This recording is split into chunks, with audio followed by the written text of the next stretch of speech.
The Raven.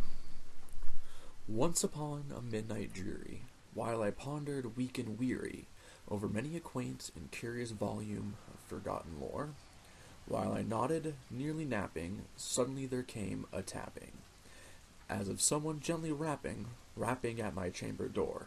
"'Tis some visitor," I muttered, "tapping at my chamber door. Only this, and nothing more." Ah, distinctly I remembered it. Was in the bleak December, and each separate dying ember wrought its ghost upon the floor. Eagerly I wished the morrow, vainly I had sought to borrow from my books surcease of sorrow, sorrow for the lost Lenore. For the rare and radiant maiden whom the angels named Lenore, nameless here for evermore. And the silken, sad, uncertain rustling of each purple curtain thrilled me, filled me with fantastic terrors never felt before. So that now, to still the beating of my heart, I stood repeating, "'Tis some visitor entreating entrance at my chamber door. Some late visitor entreating entrance at my chamber door. That it is, and nothing more." Presently my soul grew stronger, hesitating then no longer. "Sir," and I, or "Madam, truly your forgiveness I implore. But the fact is, I was napping, and so gently you came rapping, and so faintly you came tapping, tapping at my chamber door, that I scarce was sure I heard you. Here I opened wide the door, darkness there, and nothing more." Deep into that darkness peering, long I stood there wondering, fearing, doubting, dreaming dreams no mortal ever dared to dream before.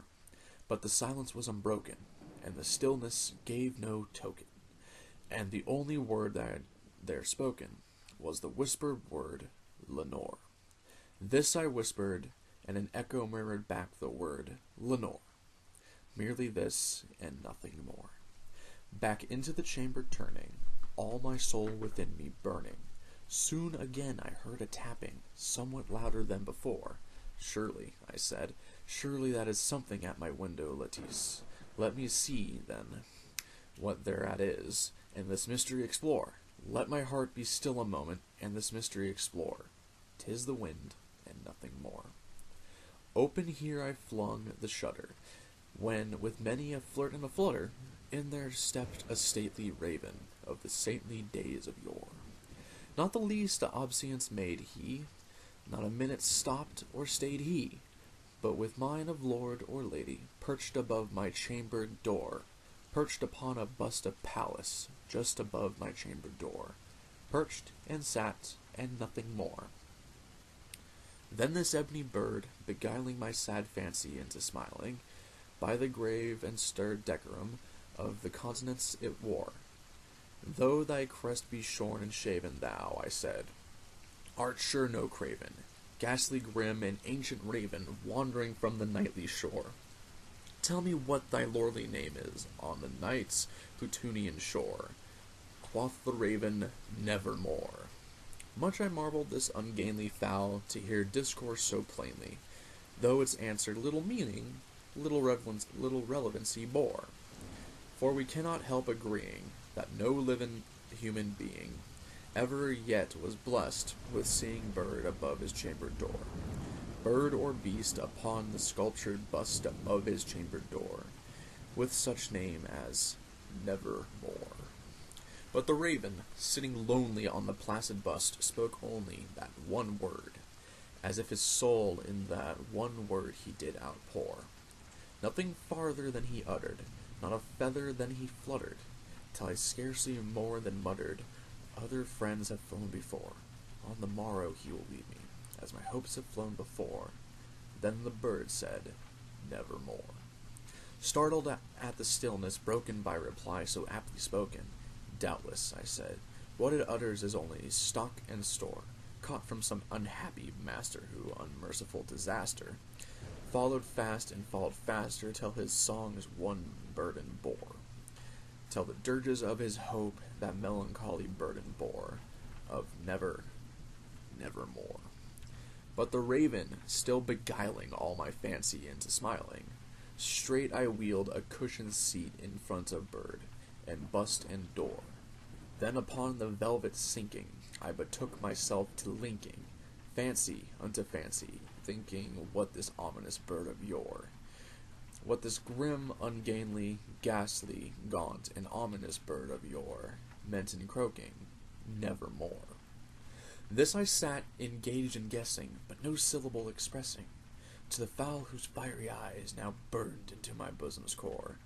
This and more I sat divining, with my head at ease reclining, on the cushion's velvet lining that the lamplight gloated o'er, but whose velvet violet lining, with the lamplight gloating o'er, she shall press, nevermore. Then, methought, the air grew denser, perfumed from an unseen censer, swung by seraphim, whose footfalls tinkled at the tufted floor. Wretch, I cried, thy God hath lent thee, by these angels he hath sent thee, respite and nepenthe from thy memories of Lenore. Quaff, oh quaff, this kind nepenthe, and forget this lost Lenore. Quoth the raven, nevermore. Prophet, said I, thing of evil, prophet still, if bird or devil, whether tempter sent, or whether tempest tossed thee here ashore, desolate yet all undaunted, on this desert land enchanted, on this home by horror haunted, tell me truly, I implore, is there balm in Gilead? Tell me, I implore. Quoth the raven, nevermore. Prophet, said I, thing of evil, prophet still, if bird or devil, by the heaven that bends above us, by that God we both adore, tell this soul with sorrow laden, if within the distant Aidenn it shall clasp a sainted maiden, whom the angels name Lenore, clasp a rare and radiant maiden, whom the angels name Lenore. Quoth the raven, nevermore. Be that word our sign of parting, bird or fiend, I shrieked, upstarting. Get thee back into the tempest and the night's Plutonian shore. Leave no black plume as a token of that lie soul hath spoken. Leave my loneliness unbroken. Quit the bust above my door. Take thy beak from out my heart, and take thy form from off my door. Quoth the raven, nevermore. And the raven, never fleeting, still is sitting on the pallid bust of Pallas, just above my chamber door, and his eyes have all the seeming of a demon's that is dreaming, and the lamplight o'er him streaming throws of his shadow on the floor, and my soul from out that shadow that lies floating on the floor shall be lifted nevermore.